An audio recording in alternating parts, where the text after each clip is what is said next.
see. War and Peace, the I Spy Book of British Birds, The Wonderful Wizard of Oz. Just look at the binding on this one. Published 1831 and in mint condition too. Now, isn't this the edition with the preface all about that time? Yes, it is. In the summer of 1816, we visited Switzerland and became the neighbours of Lord Byron. At first, we spent pleasant hours on the lake or wandering on its shores. But it proved a wet, ungenial summer, and incessant rain confined us for days to the house. Some volumes of ghost stories fell into our hands. We will each write a ghost story, said Byron. There were 4 of us. Well, that's wrong for a start. I busied myself to think of a story, one which would speak to the mysterious fears of our nature, to curdle the blood and quicken the beatings of the heart. Oh, Mary, Mary, if only you could have told the real story. Emergency stop, but that's not happened in centuries. Let's just see if the scanner can't shed a little light on what's going on there in the vortex.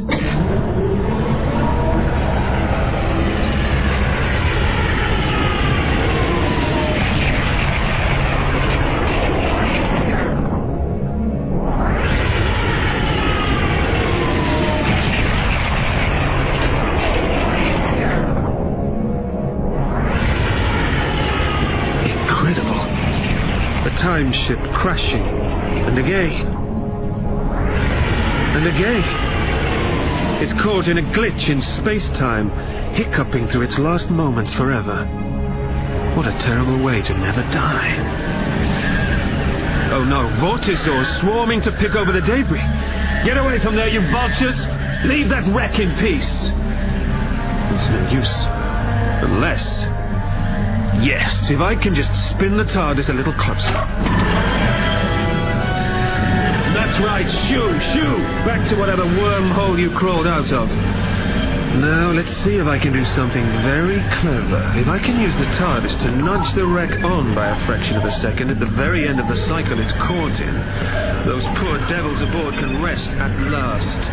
Touch wood. Wait for it, Doctor, wait for it. Impact.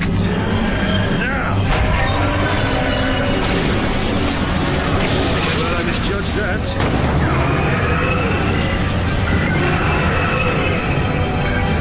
Come on. If we don't dematerialize very soon, old girl, we'll get caught up in the smash ourselves. And... oh no. The vortisaurs. It's no use. There's a dimensional displacement system protecting this ship. You can't get in. Displacement system failing. Falling to 36% effective. 22% effective. Please, me, just work. They're breaking through.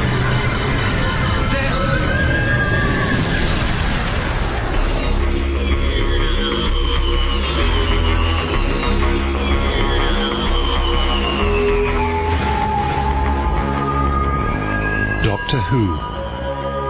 Storm Warning by Alan Barnes.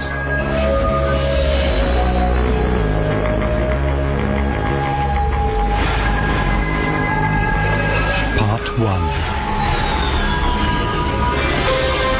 Empire News. Masters of the Air. Crowds gather at RAF Cardington, Bedfordshire to cheer on the latest addition to Great Britain's Skyfleet, the airship R101, as she prepares to take to the clouds on her maiden voyage. And she's a hefty lady, of that there can be no doubt. 130 feet high, 1/7 of a mile long, bow to earth, suspended by 5.5 million cubic feet of hydrogen gas. This mighty dirigible is bigger than any vessel sailing the world's oceans, let alone the sky. Truly a new wonder of the modern world. Joining her 46-strong crew for this first voyage to the far-flung shores of India, 6 very important passengers, including the Minister for the Air, Brigadier General the Right Honourable Lord Tamworth, whose dream of an Imperial airship service connecting the furthest of Britannia's dominions has at last become a reality. Ladies and gentlemen, today marks the beginning of a new age in intercontinental travel. I am delighted and proud to be accompanying the worthy crew of this magnificent vessel on her inaugural flight. And I shall see you all in Karachi. Hello, what's this? It looks like the Minister's favourite terrier wants to be in on the adventure too. Bad luck, old scout. No dogs allowed on this trip. And so, with her 5 Beardmore Tornado 3 8-cylinder engines singing in perfect tune, she slips the mooring tower, and it's up, up and away. Godspeed you on your way, airship R101, and God bless your passengers, the true masters of the air.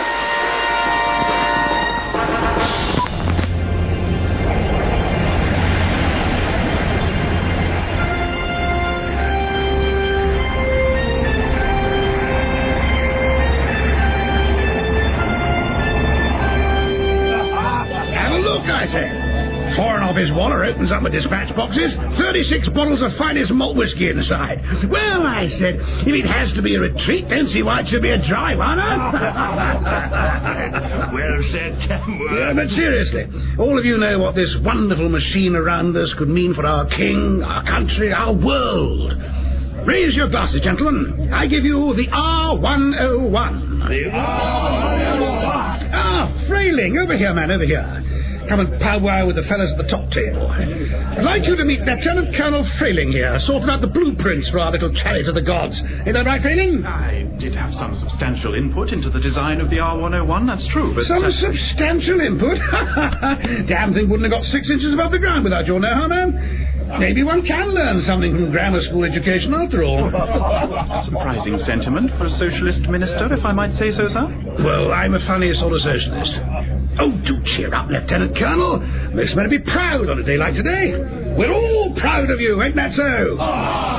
Maybe they wouldn't be singing our praises, Lord Tamworth, if they knew that this ship hadn't completed its trial. Shh, not having this, not again. Safe as houses. On paper, sir, on paper...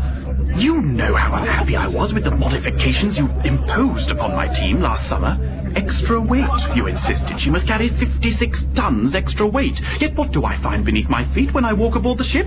Half a ton of Axminster carpet, sir. Half a ton. Right. Very fine carpet for a very fine occasion. I warn you, sir, I'm not to be... What I mean is, don't you think I ought to be made aware of exactly what else this ship is carrying? What else? Sealed compartments to the fore and aft. At least one passenger who appears nowhere on any list. You're a clever man, ain't you? You don't miss a trick. It is true to say that our mission today is a little more than a simple flight to the station at Karachi. So what exactly is it? And I promise you, Lieutenant Colonel, that if I have been somewhat economical with the actuality of late, then my reasons will become abundantly clear in a very short time indeed. I need you, Frayling. The Prime Minister needs you. Your king and your country need you to be stout, dependable, and strong. We will return from this trip covered in glory, all of us. Take heart, man. Not long now. Now, soon we shall all be retiring to the smoking room for coffee and cigars. Why don't you run along and impress the Director of Civil Aviation? Do your career a favour, eh? I see, sir. Yes, I'm sorry if I may have... That's quite all right. Cut along. Rathbone! Minister? I've always thought a good valet should never be more than a finger's click from his master's side. And you do make a very good valet, don't you, Rathbone? I try, Minister. Do we have a problem with the young Lieutenant Colonel? Not yet. But it might be worth keeping an eye on that one as our little adventure progresses. No, I wondered if you shouldn't just look in on the passenger in cabin 43. See if there's anything you can do to make the journey more comfortable. As you wish. Good, good. Steward! Steward! What's a distinguished guest got to do to get an Irish coffee round here, huh? The water source. I did it! The extra momentum generated by the creatures themselves was enough to push the timeship on. And it should have provided enough of a power surge to restore the displacement system just as... Doctor, you know, you really must stop talking to yourself at times like this. Terrible habit. First sign of madness, they say. Oh, so you're back, are you? Well, I'm not hanging around to be pecked apart like the last sardine in the can. Now, can I afford to make a jump straight out of the vortex of this four-dimensional dateline? I think I'll have to. Fingers crossed. And... bye-bye!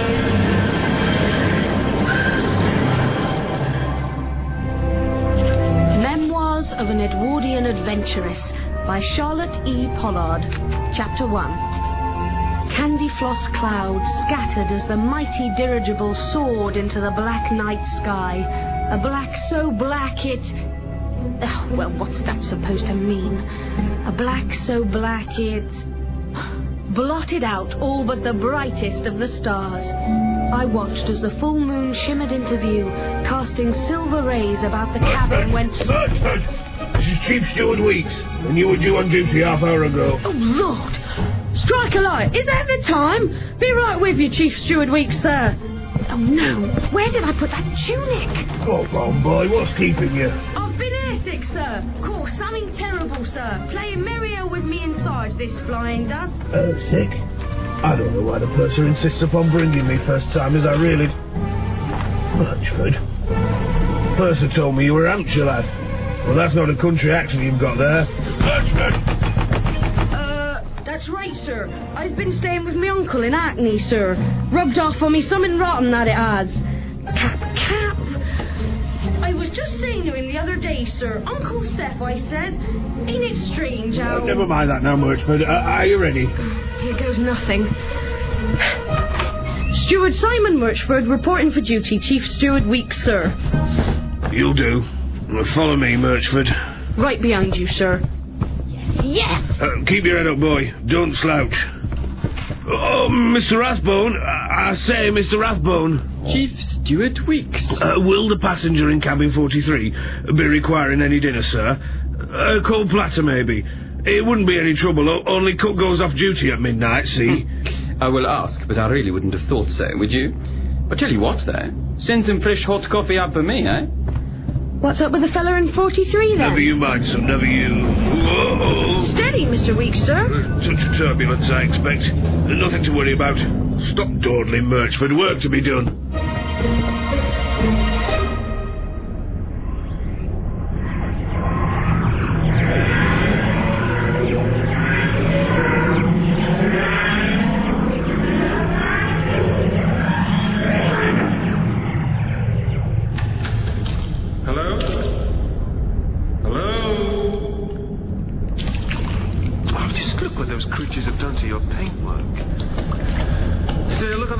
Doctor, they could have left those scratches on you. Oh, no, these shoes are letting in water. Sheer walls. So, an interesting choice between a ladder up to that hatchway there, or a hasty dematerialization. And I've got a double-headed ulterior dollar here which says... climb the ladder.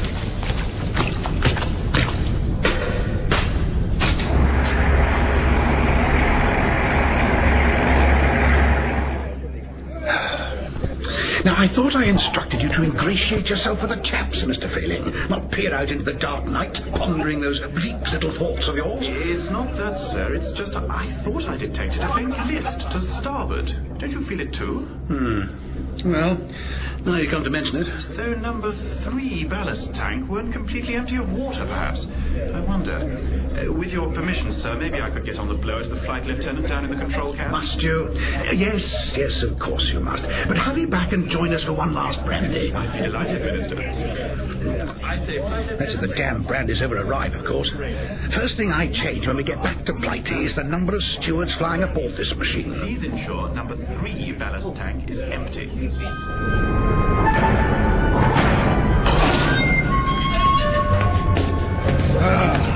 So, where am I? Now, why is it I'm reminded of Jonah in the belly of the whale? It's like a giant rib cage stuffed with obscene, pulsating organs as far as the eye can see. Maybe not. Maybe... What? The hatchway. Oh, no. Valves open and pressurized, Flight Lieutenant, sir. Very good, Hyde Coxswain. Number 3 ballast tank ready. And releasing water ballast now. Ballast emptying now, Technical Director Freling. Marvelous, Flight Lieutenant. Thank you. No use. The hatchway's welded tight by the pressure. But... What's that? Hang on. Those aren't ribs. They're girders. Steel girders. Everywhere the heavy smell of gas. An airship, then. So that hatchway must lead to a ballast tank. Oh no, the TARDIS! Stupid, stupid, stupid! Flushed out, ejected! Still, she's been in worse scrapes. Best work out where I am, wait for this vessel to land, then make my way back to her cross-country. Or under sea, if my lucky Altarian dollar's holding true to form. Happy now, Trailing? I was right, Lord Tamworth. Number 3 ballast wasn't clear. There's something else. We've received a storm warning, just minutes away. I think we should have postponed this trip. Not an option. Besides, our rendezvous is only an hour or so away. Rendezvous? The midpoint in Egypt is a full day's flying from here. Like I said, Lieutenant Colonel, our rendezvous is only an hour or so away. At last! Here, lad, here! I trust that's a respectable cognac. Oh, yes, mister. Shall I... Mister? Ha! What's your name, boy? Murchford, sir. Now, see here, Murchford. What the devil? Rocked by something. Never mind that now, Failing. Look what that silly arse has done to me best mess trousers. Oh, look, I'm really very sorry. I couldn't... I mean, I've, whoops. Stand up, Murchford. Into the light, damn you. Got a hair piled up beneath that cap, ain't there? Missy? Now, who exactly are you, and just how do you come to be aboard my airship? I really didn't mean anyone any harm. Stand up straight when I'm talking to you! My name is Charlotte Pollard. The real Murchford is probably still lying dead drunk in the stables of the Hare and Hounds at Ickle Green. I got him plastered on the special ale, took his papers and kit bag, and, well, sneaked aboard. And exactly to what end have you compromised the single most important flight yet attempted by an Englishman, huh? For the thrill of it, sir. Why else? Look out behind! What? Oh! That fool, little minx has stamped on my foot! I'm really terribly sorry about that, sir. I knew there was something funny about Murchford. Couldn't put my finger on it, though. Let me just help you. Get off me, Chief Steward! Well, don't just stand there gawping, man. Get after her! Vixen, I'll have your guts like garters, Missy. You see what I did?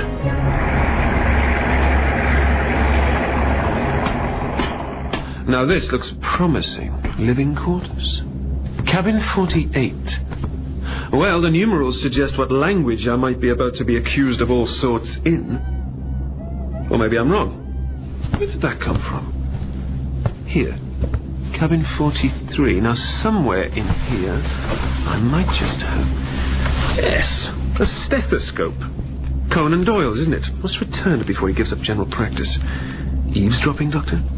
That's another very bad habit you've picked up. Now then... Stop that. I said stop that, hey? That's better. Now, it's only a tiny needle. Don't want you too excitable today, do we? Now, hold still. You know, I don't like the sound of this one little bit. Maybe I should... Is that the greetings over with? What? I can do this too. How? That's good, isn't it? Geronimo taught me that. How? There, you got the hang of it already. What? Are you running away from something? Someone. No, it's definitely something. I can see it just behind your eyes. What you need is a hiding place. Hiding place. Ah, curtains there, perhaps. Yes, whatever. Come on, then, quick. Wherever you are, I know you're down here somewhere, lassie, and I'll search every one of these cabins if I have to. Oh, have it your own way. No skin off my rosy nose. Well, you got that right, Chief Steward Weeks. It's redder than Mr. Lenin's pajamas. Red? Lenin? No. They were a sort of mauve when I took the train with him from Switzerland to Petrograd. Remarkable mind, Lenin. Terrible at tiddlywinks. Well, I do declare, you might just be the oddest man I've ever met. You know, that's just what the Empress Alexandra said soon after. Now, there was a lady who liked to play games. Still, I'm the doctor, by the way. Oh, I'm Charlotte. Charlotte Pollard. Charlie to my friends. It's Charlie, then. I tell you what, shall we explore? This way, do you think? All these cabins make me think of that time when I used to tell you. And the Orient Express. Or was it the High Bay? Or maybe Store Line 4? Tiddlywinks. He played Lenin at Tiddlywinks. Still, why not? Oh, hold on, Doctor. Wait for me. Damn it all, Frayling, I want that girl found. I really don't see what difference she makes. Actually, she seemed like quite a sort. A sort? You know, fun. Devil may care, that sort of thing. She'd better care. I may yet have to have her shot. Shot? That's very good, sir. There are greater things at stake today, Lieutenant Colonel, than the well-being of some silly it girl who thinks she's just a thing. And let's have no more of that whiskey, man. Don't need you stewed if we get ourselves into a pickle. I've hardly touched a drop, really, I haven't. Storm is breaking. She'll hold. Magnificent workmanship went into this craft. Fantastic fellows they have in those sheds back in Carlington. Put my life in their hands, I would. Believe me, you have done. Look! Look! What? Where? Through the porthole. Lit up by the lightning. There's something out there, Tamworth. Let me see. Nothing! There's nothing there, man. I tell you, I saw something. Some animal with wings and claws. It looked at me, sir. I'm telling you, it opened up its eye and it looked at me. Well, I'm telling you, there's nothing out there, Frayling. Do sober up, or have you on a charge. It's a trunk. I could have sworn I saw something out there. Oh, I love lightning, don't you? So scary and powerful. I know what you mean, Charlie. I know what you mean. So is that France down there? His glasses are misted. I think so. I mean, I can't see it, but that's where we should be. Does it matter? Well, yes. My TARDIS got ejected as ballast, you see. I need to triangulate its position. But it's terribly difficult in the dark. TARDIS? Yes, my time and space machine disguised as a police box. Yes, before you say it, yes, I know it sounds incredible. So do you know where we're headed? Karachi. Are you pulling my leg? Karachi? Karachi, India. You know, the jewel in the crown. Now, about this time machine business. The year wouldn't happen to be 1930, would it? Yes. And the month, October? Yes. And this airship, it wouldn't happen to be the R-101, would it? Yes. Oh, this isn't good. It's not.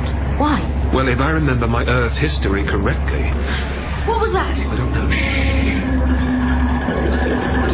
There's something dragging itself across the outside of the ship. It's only a touch of thunder and lightning, eh? Quite normal around these parts. You want some more of the needle, eh? You keep it up, you're going to get some more of the needle. I told you, it's nothing to worry yourself about. Well, whatever it was, Doctor, it's gone. Perhaps. So come on, then. What's this great secret you really shouldn't be telling me? You're not supposed to be here, are you, Charlie? Doctor, you know that already. No, I mean... You are really not supposed to be here, are you? No, I'm not. Oh, come on, Doctor. What's the matter? It's just like I say, if I remember my Earth history correctly, the R-101 airship took to the skies for her maiden voyage to India early in October 1930. Yes, and? And crashed in flames in France during a storm in the early hours of the next morning, killing everyone aboard. And you're saying that's what's going to happen to us? Yes, Charlie, I'm very much afraid I am. Geronimo, Lenin's pyjamas, Tiddlywinks with the Tsarina, and now you can see the future. Come on, Doctor. You are pulling my leg. Who are you really? Charlie, I'm telling you the truth. At least I think I am. I'm sure I remember right. Charlie, where are you going? Don't go, Charlie!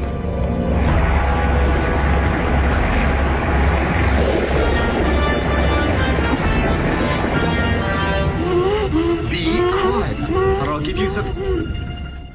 You're right, you know. There is something you're doing there, huh?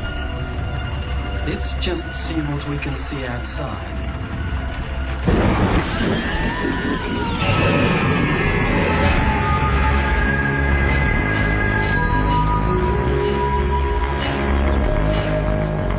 Doctor Who Storm Warning Part 1 was written by Alan Barnes and directed by Gary Russell.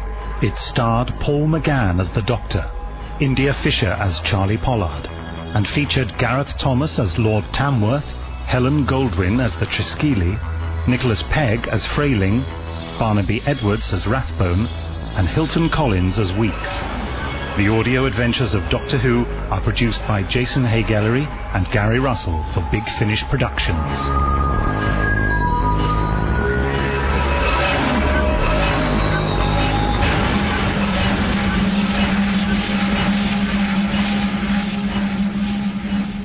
The R101 is under attack, the storm is breaking, and the passenger in cabin 43 just needs to see the doctor. Join me for that on Sunday, 6 p.m, or again at midnight.